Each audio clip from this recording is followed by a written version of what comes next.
नमस्कार। कार्यक्रम व्यक्ति विषय र विशेषमा यहाँहरूलाई स्वागत छ। म नयन सापकोटा।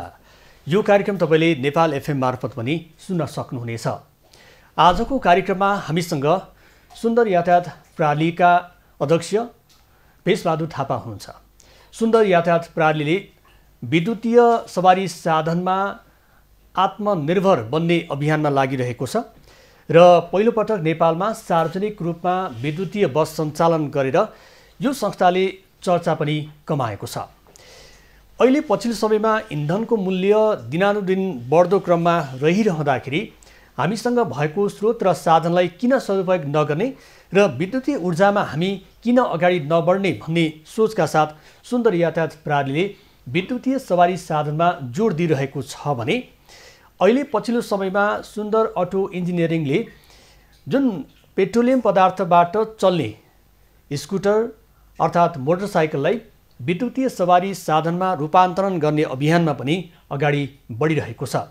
एकातर्फ इन्धनको मूल्य तिर्नु पर्दाखेरिको व्यापार घाटा कम गर्नको लागि विद्युतीय सवारी साधन अबको विकल्प बन्न खोजिरहेको सन्दर्भमा नेपालमा विद्युतीय सवारी साधनको चासो र यसप्रतिको आकर्षण कस्तो छ र सुन्दर यातायात प्रणाली र सुन्दर अटो इन्जिनियरिङले कस्तो अभियान सञ्चालन गरिरहेको छ त आज हामी यही सन्दर्भमा उहाँसँग छलफल गर्न गइरहेका छौँ।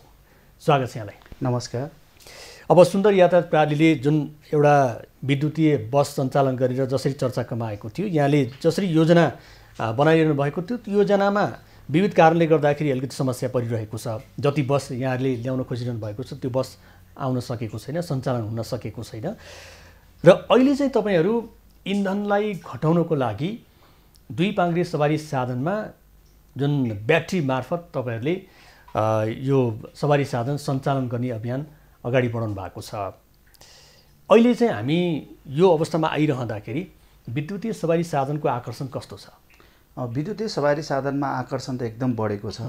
अब बढ्नुपर्ने पनि स्वाभाविक के हो भने हाम्रै देशमा यत्रो जलविद्युतको सम्भावना छ र हाम्रै देशमा उत्पादित विद्युतबाट सञ्चालित हुने सवारी साधन र हामीले जसरी प्रत्येक दिन इन्धनीय पदार्थमा मूल्य वृद्धिको मार खैपिरहनु परेको छ, त्यो मार त सबसाधनले नै खेप्ने हो। यो खेप्ने क्रममा पनि तपाईँ विचार गर्नुहोस्, 50 किलोमिटर यात्रा गर्नुभयो भने तपाईँले झन्झनै 290देखि लगेर 400सम्मको इन्धनमा खर्च गर्नुपर्छ भने अब त्यही इन्धनलाई जोगाएर हामी 50 किलोमिटर खर्च हिँड्दाखेरि किन तपाईँ 15 रुपियाँदेखि 20 रुपियाँको यात्रा गर्न पुग्दैन त? त्यो 15-20 रुपियाँ यात्रा गर्ने हो भने त बाँकी रहेको पैसाले त घरमा हामीले आर्थिक स्थिति हाम्रो दह्रो हुन्छ नि त। त्यसरी पनि सबसाधारणले सोच विचार लिएर नै भन्नुपर्छ। उहाँहरू एकदम आकर्षण बढिरहेको छ। यही कारण हामीभित्र पनि एउटा सुन्दर अटो इन्जिनियरिङ प्रणालीले अहिले पनि हामीले नेपाल सरकारकै पूर्ण रूपमा स्वामित्व स्वीकृत लिएर नै भनौँ, उसको राय सुझाव उसको नीति नियममै बसेर अहिले हामीले टु व्हिलर स्कुटरलाई परिवर्तन गरिरहेका छौँ। अब परिवर्तन गर्नमा चाहिँ अहिले चाहिँ के हो भने सरकारी स्तरको मान्छे भन्दा पनि पब्लिक स्तर जो दैनिकी गुजारा गरेर मान्छेहरू चाहिँ बढी मात्रामा आएर हाम्रो परिवर्तन गरिरहनु भएको छ। हामीले उहाँलाई परिवर्तन पनि गरिरहेका छौँ। यसरी जाँदा उहाँहरूले यतिसम्मको खुसी व्यक्त गर्नु, मैले 400 रुपियाँको इन्धन हालेर म दिनभरि कुद्थेँ भने आज त मैले 20 रुपियाँको मात्र विद्युत चार्ज गरेर कुद्न पाएँ। त्यो विद्युत पनि कसलाई जाने भए आफ्नै देशमा उत्पादित विद्युतमा खर्च हुने भएकोले यसलाई एकदम आकर्षण चाहिँ बढेको छ। भनेको अहिले चाहिँ सुन्दर अटो इन्जिनियरिङले जुन दुई पाङ्ग्रे सवारी साधनमा यहाँहरूले इन्धनबाट चल्ने सवारी साधनलाई विद्युतीय सवारी साधनमा रूपान्तरण गरिरहनु भएको छ, परिवर्तन गरिरहनु भएको छ होइन? अहिले चाहिँ यो सङ्ख्या कति पुग्यो, कति चाहिँ मानिसहरू चाहिँ यसप्रति आकर्षित भइरहेका छन्, कस्तो कस्तो खालको प्रतिक्रिया आइरहेको छ? नेपाल सरकारले सचिव स्तरीय निर्णयबाट राजपत्रमा प्रकाशित भयो 2014 गति प्रकाशित भइसकेपछि हामीले त्यसपछि आफ्नो गृह कार्यहरू अगाडि बढायौँ।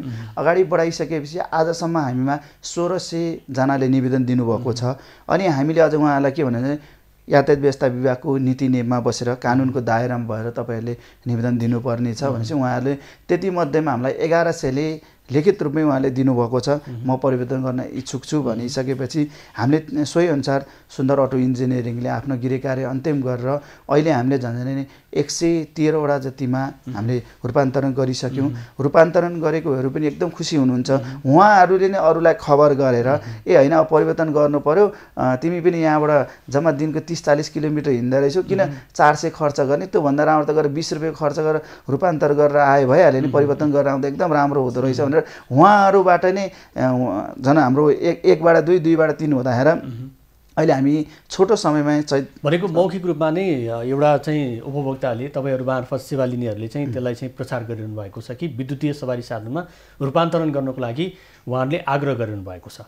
उहाँहरूकै आग्रह हो, विशेष चाहिँ उहाँहरूले हामीले भन्दा पनि उहाँहरूकै आग्रह हो। हामीले अहिले पनि सुन्दर अटो इन्जिनियरिङले कुनै पनि सूचना प्रकाशित गरेका छैनौँ र यातायात व्यवस्था विभागले पनि र यातायात नियमावलीले अथवा नेपाल सरकारले प्रकाशित गरेको राजपत्रमा के भने सवारी धनीले इच्छुक भएमा भनेपछि हामीले त्यसमा त गरिरहनु त आवश्यक भएन। उहाँहरू इच्छुक भएर हाम्रोमा निवेदन दिनुभयो भने हामी परिवर्तन गरिदिन्छौँ। र एउटा कुरा हजुरलाई यति पनि के भनौँ भने म सुन्दर अटो इन्जिनियरिङको तर्फबाट हामीले परिवर्तन गरेको सामान, ब्याट्री, कन्ट्रोलर र मोटर 3 वर्षको वारेन्टी छ हाम्रो।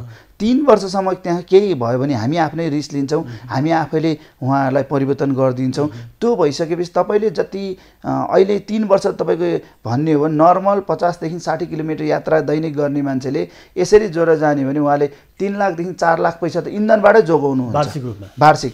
त्यो जोगाउनु भनेको त उहाँको पनि त आर्थिक स्थिति दह्रो भइसकेपछि त उहाँले पनि भोलि स्कुटीबाट कार किन्नु होला, कारबाट अरू पनि होला, व्यवसाय गर्न पनि एउटा ठुलो धनराशि चाहिँ अहिलेको परिवर्तनले जोगाउन सक्छ। अब अहिले चाहिँ खासमा स्कुटरमा चाहिँ यो विद्युतीयमा रूपान्तरण गर्नको लागि बढी आइरहेछ कि अथवा अर्को मोटरसाइकलमा पनि आकर्षण बढिरहेछ उसो भए? होइन, अहिले चाहिँ बढेको स्कुटीमै नै छ।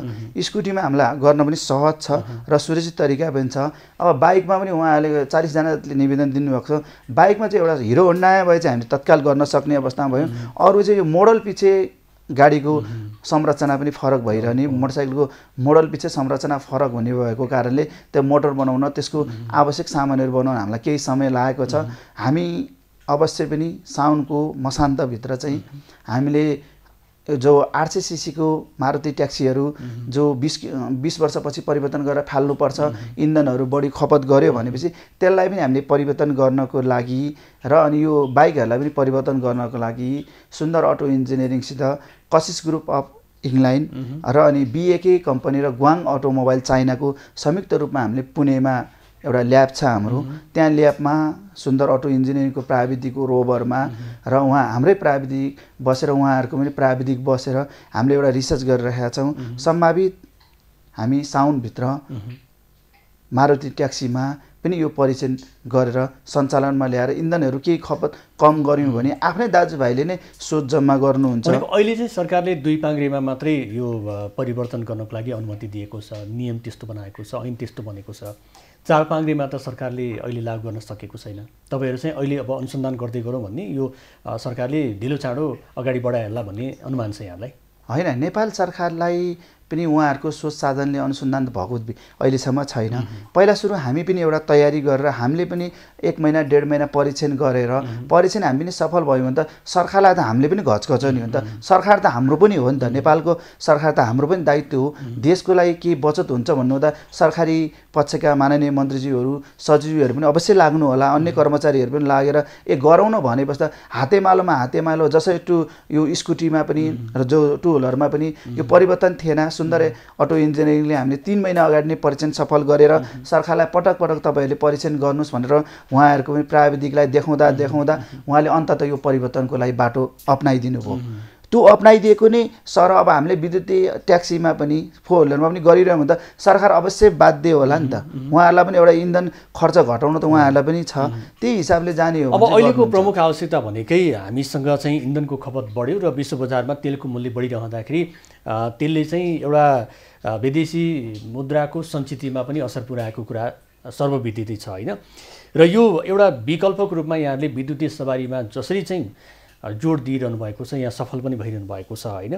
एउटा व्यक्तिले चाहिँ आफूसँग एउटा सवारी छ, स्कुटर छ भने उसले चाहिँ विद्युतीय सवारीमा रूपान्तरण गर्नको लागि सुन्दर अटो इन्जिनियरिङमा गएर प्रक्रिया के छ? पहिले सुरुमा त सरकारी प्रक्रिया पुरा गर्नु पर्यो। सरकारी प्रक्रिया र सुन्दर अटोमा गर्ने प्रक्रियाको बारेमा सरल रूपमा बताउनुहोस् त, कसरी चाहिँ एउटा व्यक्तिले चाहिँ आफ्नो सवारीलाई रूपान्तरण गर्न सक्छ? कुनै पनि सवारी साधन स्कुटर धनी हुनुहुन्छ भने उहाँहरूले पहिला सुरु यातायात व्यवस्था विभागमा गएर उहाँले यातायात कार्यालय सम्बन्धित यातायात दर्ता भएको टु व्हिलर हेर्ने सम्बन्धी कार्यालयमा गएर एउटा निवेदन दिनु पर्यो, म परिवर्तन गर्नेछु भनेर। अनि त्यहाँको परिवर्तन गर्नेछु भनेपछि त्यहाँबाट एउटा उहाँले दर्ता नम्बर दिनुहुन्छ। त्यो दर्ता नम्बर लिएर सुन्दर अटो इन्जिनियरिङको यहाँ धुम्माराईमा रहेको अफिसमा आउनु पर्यो। अनि उहाँले म मन्जुरी छु, मेरो परिवर्तन गर्न मन्जुरी छु भनेर उहाँले सुन्दर अटो इन्जिनियरिङमा एउटा निवेदन दिनु पर्यो। अनि त्यो निवेदन दिएको हामीले 3 घण्टादेखि 4 घण्टाभित्र हामीले परिवर्तन गरिदिन्छौँ। उहाँहरूलाई सम्भावित मिल्यो भने त्यही दिन नै उहाँहरू यातायात कार्यालय जान भ्याउनुहुन्छ। एउटा सवारीलाई विद्युतीयमा रूपान्तरण गर्नको लागि त्यति धेरै समय लाग्दैन? होइन, हामीले 3 घण्टादेखि 4 घण्टाभित्र गरिदिन्छौँ। अनि उहाँले त्यही दिनै यातायात कार्यालय गएर मैले परिवर्तन गरेर ल्याएँ भने सवारी साधन देखाउन पनि पाउनुभयो, होइन भने भोलिपल्ट गएर मैले परिवर्तन गरेर ल्याउनु भयो भने यातायातमा ले चाहिँ के गरेको चाहिँ त्यो यातायात कार्यालय त्यो परिवर्तन भइसकेपछि उहाँको पेट्रोलको ठाउँमा चाहिँ इभी लेख्ने चलन चाहिँ विद्युतीय सवारीमा रूपान्तरण गर्ने त्यो चाहिँ सरकारी प्रोसेस भयो। अनि अर्को चाहिँ अब सुन्दर अटो इन्जिनियरिङले हामीले मोटर पनि तपाईँले याद गर्न सक्नुहुन्छ 1550 वाटको भन्दा माथिको हामीले सवारी साधन राखेका छौँ। ब्याट्रीमा हामीले डबल सिल गरेका छौँ। त्यो डबल सिल भनेको अहिले सम्भावित यो ठुला गाडीहरूमा मात्र त्यो सिस्टम अपनाएको हामीले स्कुटीमा पनि अपनाएका छौँ। अनि कन्ट्रोलर पनि हामीले जर्मनी टेक्नोलोजी जो कसिसले आफैले उत्पादन गरेको नै हामीले हालेको भएर, अनि गुवाङ आफू पनि गाडी उत्पादन कम्पनी र BAK संसारको टप 10 ब्याट्री उत्पादन कम्पनीको ब्याट्री हामीले अहिले हालिरहेका छौँ। र अहिले सुन्दर यातायातले जुन विद्युतीय बस चलाउँछ त्यो कम्पनीको ब्याट्री र अहिले स्कुटीमा हालेको कम्पनीको ब्याट्री एउटै हो, एउटै सिस्टममा उत्पादन भएर आएको ब्याट्री हो। त्यसलाई हामीले गर्दा अहिले हामीले चाहिँ 80 देखि 90 हजार रुपियाँ लिने गरेका छौँ। र स्कुटीहरूलाई सबै गर्दा पनि तपाईँले नर्मल 40 लट 45 लट 50 लटको स्कुटी लिएर आएर स्कुटी किन्दाखेरि तपाईँलाई 15-20 हजारमा तपाईँले पाउनुहुन्छ भने यता रूपान्तरण गर्दाखेरि 1,10,000मा भयो भने त 1,10,000ले दिने सेवा र तपाईँले 3 लाख खर्च गरेर दिने सेवामा त्यहाँ रूपान्तर गर्नुपर्छ। अहिले मान्छेलाई सोच चाहिँ के भयो भने हामी सेवा गराए स्कुटी लिएर जाँदा पनि होइन मैले पुरानो स्कुटीमा किन 1 लाख रुपियाँ खर्च गर्ने त भन्ने एउटा त्यहाँ सवाल उठेको छ, प्रश्न धेरै। अनि म उहाँलाई के भन्छु नि, हजुरले 3 लाख रुपियाँमा किन्ने सवारी साधनले दिनमा 500 रुपियाँ इन्धन हालेर दिने सेवा पनि उत्तिकै हो। यता आफैले तयारी गरेको स्कुटीले 20 रुपियाँले त्यति नै 500 रुपियाँको सेवा दिन्छ भने कुन चाहिँ रोज्नुहुन्छ त? अब एउटा कुरा बताउनुहोस्, जसरी एउटा व्यक्तिले आफ्नो इन्जिन भएको सवारीलाई चाहिँ ब्याट्रीमा रूपान्तरण गर्यो र त्यो इन्जिन भएको पेट्रोलबाट चल्ने स्कुटरले जति मानिलिउँ 50 किलोमिटर उसले चाहिँ गुड्दाखेरि अहिलेको हिसाबमा 500 रुपियाँको तेल उसले चाहिँ खर्च गर्थ्यो भने त्यही सवारीले चाहिँ विद्युतीय सवारीमा रूपान्तरण गर्दाखेरि त्यसको खर्चको अनुपात चाहिँ कसरी चाहिँ मूल्याङ्कन हुन्छ? अलिकति राम्रोसँग बताइदिन्छ, खास एउटा दर्शकले हेर्दाखेरि चाहिँ। हजुरलाई म एउटा कुरा भनौँ, हजुरले एउटा स्कुटीले नर्मल रूपमा 50 देखि 60 किलोमिटर दैनिक यात्रा गर्यो भने उहाँले 500 रुपियाँको इन्धन खर्च गर्नुहुन्छ। पर किलोमिटर 8 रुपियाँ 50 पैसा पर्छ उहाँलाई। स्कुटीमा पनि यात्रा गर्दा अहिले हाम्रो पर किलोमिटर झन्झनै 8 रुपियाँ 50 पैसा पर्न गइसक्यो। अब त्यसलाई तपाईँले विद्युतीयमा रूपान्तरण गरेर चढ्नुभयो भने जम्मा 50 पैसादेखि 60 पैसा पर्छ तपाईँलाई पर किलोमिटर। अब आफै रोज्नुहोस्, 8 रुपियाँ 50 पैसाको दरले जोड्ने र जम्मा 60 पैसाको दरले जोड्ने हो भने त 60 पैसा न्यूनतममा आइसक्यो भनेको। अब पेट्रोलबाट अथवा इन्धनबाट चल्ने सवारीले 8 रुपियाँ 9 रुपियाँ खर्च गर्छ भने प्रति किलोमिटरमा, अब विद्युतीय स्कुटर यदि रूपान्तरण गर्ने हो भने 50 देखि 60 पैसामा। त्यो पनि हामीले हाई भनिरहेको छ। नर्मल जाम परेन भने त्यो पनि 40 देखि जम्मा 50 पैसा भित्रै रहन्छ। हामीले चाहिँ किन भन्दा 50 देखि 60 भोलि जाम होला के होला त्यो पनि उहाँले जोड दिएर त्यो अहिले किन भन्दा सबै ठाउँमा हाम्रो QR मिटर पनि छैन, नर्मल मिटरमै जोड्नु पर्दा भोल्टेजको गरेर मात्र हामीले 60 पैसा नर्मल 50 पैसा भन्दा पर किलोमिटर तिर्नु पर्दैन। अहिले हाम्रो गाडीले त पर किलोमिटर जम्मा 2 रुपियाँ 35 पैसा तिरेर यत्रो ठुलो बस कुदिरहेको छ भने त्यो स्कुटीमा त त्यो त पर्दैन। तर त्यही पनि हामीले 50 पैसादेखि 60 पैसा भनेका छौँ। त्यो जोड्ने हो भने त तपाईँ आफै विचार गर्नुहोस्। सम्पूर्णलाई म आग्रह पनि के गर्छु भने तपाईँले 8 रुपियाँ 50 पैसा पर किलोमिटरबाट यात्रा गर्नुहुन्छ कि त्यही किलोमिटर जाँदाखेरि जम्मा 50 पैसाबाट यात्रा गर्नुहुन्छ? अब यो त एउटा पेट्रोलको खपतको मात्रै हिसाब भयो होइन। हामीले चाहिँ इन्जिन भएको इन्धनबाट चल्ने सवारी साधन गुडाउँदाखेरि त त्यसमा मोबिलको कुरा होला, अरू इन्जिनको पार्टको कुराहरू होला, त्यसबाट निक्लिने खर्चको कुराहरू होला होइन। अब त्यो खर्च र यो विद्युतीय सवारीमा रूपान्तरण गरेको स्कुटरको खर्चको अनुपात चाहिँ कसरी हामीले निर्कल गर्न सक्छौँ? कतिको अन्तर पर्दो रहेछ? हजुरलाई मैले विद्युतीयतर्फ पहिला चाहिँ मैले पेट्रोलबाट सञ्चालित भन्छु। पेट्रोलबाट एउटा सञ्चालित हुने सवारी साधनले उसले 1 महिनादेखि 1.5 महिनाभित्र सर्भिसिङ गर्नुपर्छ। सर्भिसिङ नर्मल गर्दा 1500 देखि 2000 त्यो खर्च हुन्छ र त्यसपछि मेन्टेनेन्स त सबैको गर्न परिहाल्छ। त्यो सबै जोड्ने हो भने 3000 चाहिँ अतिरिक्त खर्च गर्नुपर्ने हुन्छ एकचोटि सर्भिसिङ गर्दा। एकचोटि सर्भिसिङ गर्दाखेरि 3000 रुपियाँ अतिरिक्त खर्च हुन्छ र त्यसमा 3000 रुपियाँ त तपाईँ हामीले देख्दा क्यासमा खर्च भएको देखेका छौँ। त्यसमा वायुमण्डलमा परेको, स्वास्थ्य मानवमा परेको, वातावरणमा परेको, जलवायु परिवर्तनको असर, ध्वनि प्रदूषण त्यो जोड्ने हो भने त त्यसको भ्यालु त कति हुन्छ। एउटा पेट्रोलबाट जसरी हामीले डिजेलको धुवाँबाट तत्काल हामीले आहा पोल्यो भनेर थाहा पाउँछौँ भने झन् पेट्रोलबाट निक्लेको त्योभन्दा बढी खतरा हुन्छ, हानिकारक छ। त्यो त जोड्दाखेरि त्यसको भोल्युम जोड्ने हो भने सबैभन्दा ठुलो भोल्युम निक्लेको छ। र तपाईँले अब यसैमा हामीले इभीतर्फ जोड्नु पर्दा तपाईँको नर्मल एकचोटि सर्भिसिङ पर्दैन, यसको त्यो फेर्ने हो। ल यसको पनि ट्राक्टर गरेर एकचोटि फेरि हामीले रिसफा गरेर चलाउन त भन्यो भने 500 देखि 700 रुपियाँमा यसको टोटल सर्भिसिङ हुन्छ। भनेको एउटा चाहिँ इन्धनले चलाउने सवारी साधनको 303500 पर्यो भने यसको 500 देखि 700 भित्र, 500 देखि 700 यसमा नि फेरि फरक पर्यो। यसमा पनि 2300 घट्छ, एउटा 2300 बचत भयो। अर्को कुरो मानव स्वास्थ्य जसरी जलवायु परिवर्तन, वातावरण, ध्वनि प्रदूषण त इभीले त गरेन नि। त्यसको फाइदा त भनौँ त म पनि एउटा देशको नागरिक भन्दा मैले देशको लागि त केही गरेँ नि त। वातावरण सफा बनाउनुमा त मेरो पनि दायित्व छ नि त। मैले सरकारलाई मात्र दोष दिएर भएन नि। वातावरण सफा भएन, अहिले दिउँसै कुनै समयमा हामीले हेडलाइट बालेर हिँड्नुपर्ने अवस्था आइसक्यो प्रदूषणको कारणले। प्रदूषण कम गर्ने त मेरो पनि दायित्व हो नि त। त्यो दायित्व हामीले पनि निर्वाह गरेको छु भनेर उहाँले पनि एउटा छाती फुलाएर हिँड्न सक्नुहुन्छ। र अर्को उहाँले गर्वको साथ के भन्नुहुन्छ, मेरै देशमा उत्पादित विद्युतबाट चलेको मेरो इभी चढेर हिँडेको छु। मैले दैनिक मेरो विदेशबाट आएको मुद्रा र विदेशी मुद्रा मैले जोगाएको छु। अर्थतन्त्र मेरो दह्रो हुन्छ। अर्थतन्त्र दह्रो भने कुनै पनि देशमा विदेशी मुद्रा दह्रो भयो भने त्यो देश आफै दह्रो हुन्छ, विकासको मुहानहरू फुट्छन् होइन। अब चाहिँ यति राम्रो कुरा हामी गरिरहेका छौँ होइन। एउटा देशमा हामीसँग जलविद्युतको सम्भावना छ। हामी अहिले चाहिँ भारतमा बिजुली बेच्नेसम्मको हैसियतमा गइसकेका छौँ भने हामीसँग पेट्रोलियम पदार्थ किन्नको लागि रकम अभाव भइरहेको कुराहरू आइरहेको छ। विश्व बजारमा तेलको मूल्य बढी नै रहेको छ र यस्तो अवस्थामा यति राम्रो उपयोगिताको जुन विषयमा छलफल गरिरहँदाखेरि अब सरकारी तत्परता चाहिँ कस्तो छ भनौँ न। एउटा सुन्दर अटो इन्जिनियरिङले यो काम गर्न लागिरहेको छ भने तपाईँहरूलाई प्रोत्साहन गर्न सरकार लागिरहेको छ कि तपाईहरूलाई अप्ठ्यारो के छ? अप्ठ्यारो त नेपाल सरकारले त अहिले पनि उहाँलाई पेट्रोलियम पदार्थमै मोह छ। किन भन्दा हामीले पनि आम मिडिया, आम वातावरणविज्ञ, आम सर्वसाधारणको दबावमा मात्र हामीले यो काम अगाडि बढाउन सकेका छौँ। सरकारी पक्षबाट त हामीलाई सहयोग पनि छैन, असहयोग पनि छैन। उहाँहरू चाहिँ त्यति मात्रामा खुलेर सहयोग गर्नुपर्छ।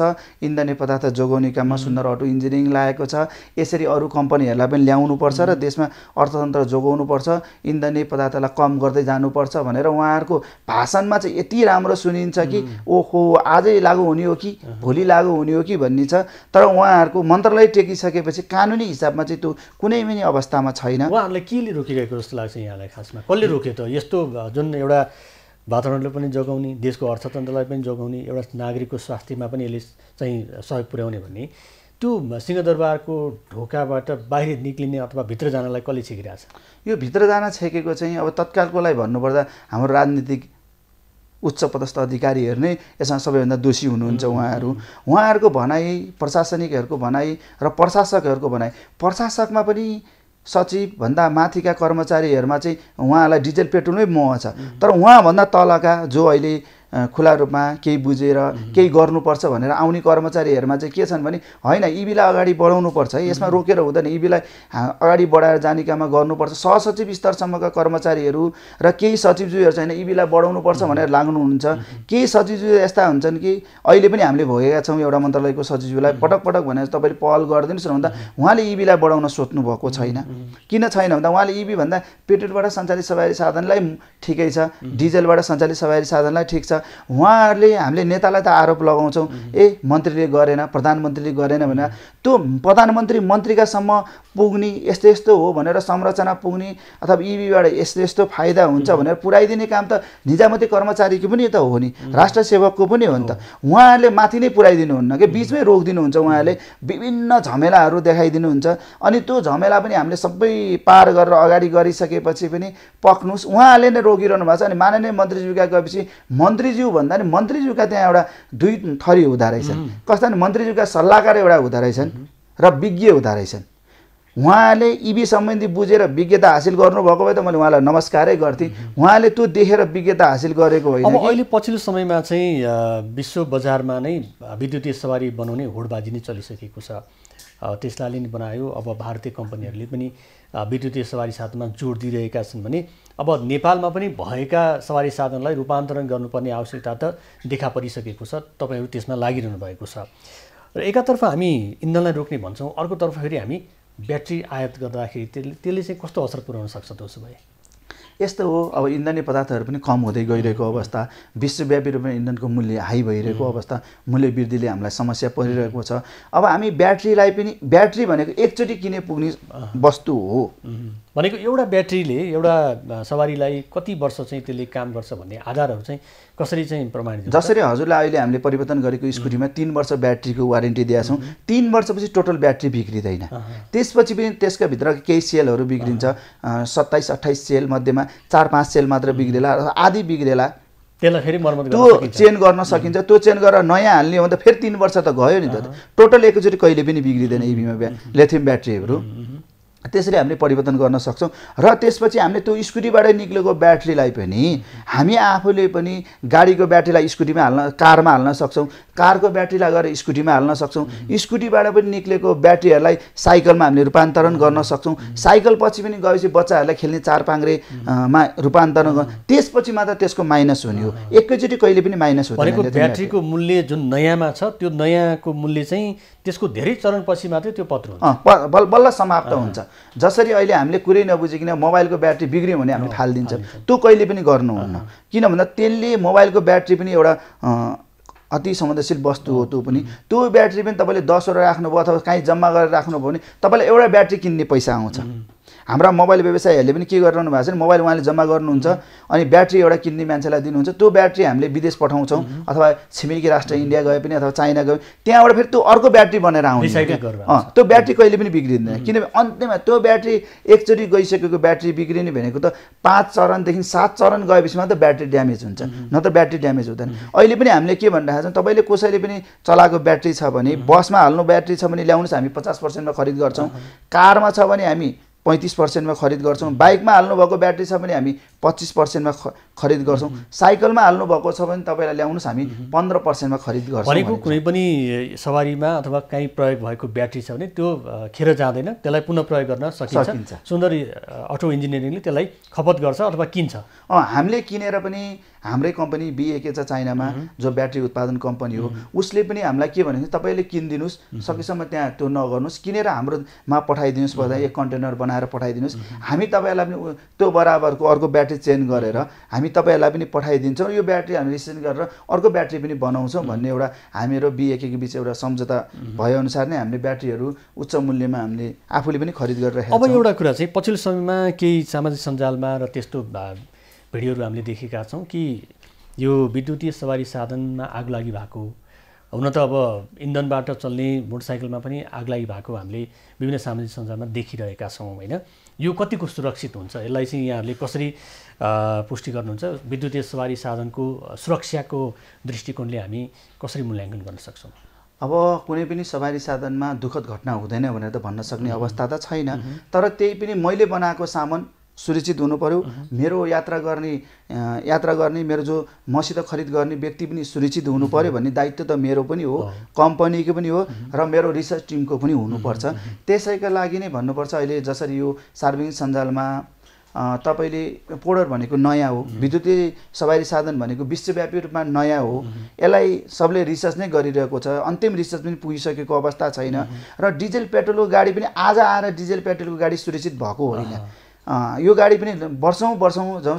50-60 वर्षपछि बल्ल सुरक्षित बन्दै आएको र इभी पनि अहिले उहाँहरूको हाराइ हेर्ने भने अहिले जसरी इभी आइरहेको सवारी साधन एकदम सुरक्षित तरिकाले आएका छन्। यसमा कुनै पनि छैन अब होला केही सवारी साधनमा त्यो बाइचान्स त्यो घटना घट्यो दुःखद हो त्यो घटना घट्नुहुन्न, त्यसलाई हामीले पनि रिसर्च गरेर जानुपर्छ।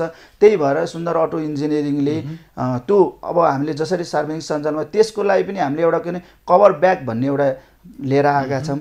त्यो भयो भने तपाईँको बाइचान्स जहाँ कुनै पनि प्लगले काम गरेन अथवा साइड लाइट बल्दाखेरि त्यो ब्याट्री भयो भने आफै अफ हुन्छ। भनेको सुरक्षाको उपाय चाहिँ यहाँहरूले अपनाउनु भएको छ। झन् यो हामीले सार्वजनिक मिडियामा आएपछि झन् हामी आफै पनि सुरक्षित भएर हामीले रिसर्च टिमलाई पनि यो कसरी हामीले निभाउन सक्छौँ भनिसकेपछि उहाँहरूले पनि एउटा तुरुन्त रिसर्च गरेर अहिले हामीलाई पठाइदिनु भयो। त्यो चाहिँ अब चाहिँ हामीले तपाईँले यति गर्न सक्छौँ 3 सेकेन्डभित्र कुनै पनि त्यस्तो भयो भने आफै अफ हुन्छ। अनि त्यस्तो खालको प्रक्रिया त्यस्तो खालको प्रविधि चाहिँ यहाँले अपनाउनु भएको छ। हामीले पनि अब समय सकिएको छ जहाँ जाँदै अब सुन्दर अटो इन्जिनियरिङले कस्तो आश राखेको छ? तपाईँहरू उत्साहित हुनुहुन्छ कि अहिलेको यो प्रारम्भिक नतिजाले तपाईँहरूलाई कस्तो सन्देश दिइरहेको छ? हामी अहिले यो जुन पब्लिक स्तरबाट माया ममता मिडियाबाट हामीले जति माया ममता स्नेह पायौँ र हामीलाई आफ्नो देशको सरकारले भन्दा विभिन्न विदेशी नियोगकाहरूले जो राजदूतज्यूहरूले नै तपाईँले गर्नुभएको एकदम राम्रो लाग्यो, यो गरिदिनुहोस्, अझै वातावरण जोगाउनुपर्छ, वातावरणको शीर्षतिरबाट तपाईँले गर्नुभएको उपयुक्त हो भनेर जसरी हामीलाई उहाँहरूले नै चिठी लेखेर हुन्छ कि अथवा हामीलाई सम्पर्क गरेर धन्यवाद दिइरहनु भएको छ।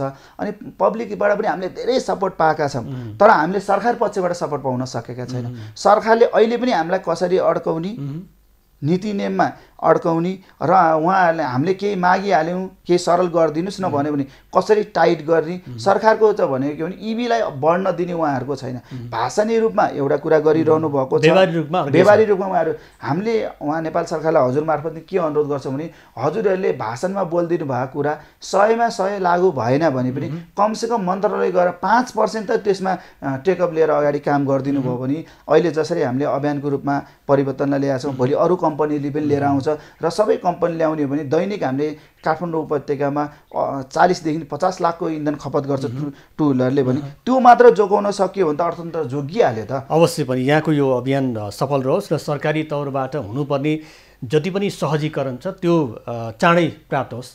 हाम्रो शुभकामना छ यहाँलाई। हस्, धन्यवाद। हामीलाई सुन्दर अटो इन्जिनियरिङ सुन्दर यातायातले थप विद्युतीय बसहरू थप्दै जानेलाई पनि हामीले प्रष्ट गर्ने मौका दिनुभएकोमा म यहाँलाई व्यक्ति विशेषलाई पनि विशेष धन्यवाद। हस्, दर्शन उहाँ हुन्थ्यो सुन्दर यातायात प्रणालीका अध्यक्ष पेशबहादुर थापा र सुन्दर यातायात प्रणालीको अर्को संस्था सुन्दर अटो इन्जिनियरिङले अहिले दुई पाङ्ग्रे सवारी साधनलाई इन्धनबाट चल्ने सवारी साधनलाई विद्युतीय सवारी साधनमा रूपान्तरण गर्ने कामलाई अगाडि बढाइरहेको छ। यो जुन प्रक्रियामा उहाँहरू निकै नै उत्साहित हुनुहुन्छ र सरकारी तौरबाट हुनुपर्ने जति पनि सहजीकरणको प्रक्रिया छ त्यसमा केही झमेला देखा परेको उहाँले बताइरहनु भएको छ। इन्धनको विकल्पको रूपमा विद्युतलाई उपयोग गर्ने नीतिलाई अगाडि सार्नुपर्ने सरकारले भनिरहँदाखेरि त्यसमा भएको व्यवधानलाई चाँडै नै हल गर्न सक्नुपर्दछ। आजको समय सकिएको छ। खबरभित्रको खबरको लागि हेर्दै रहनुहोला एबी न्युज खबर। नमस्कार।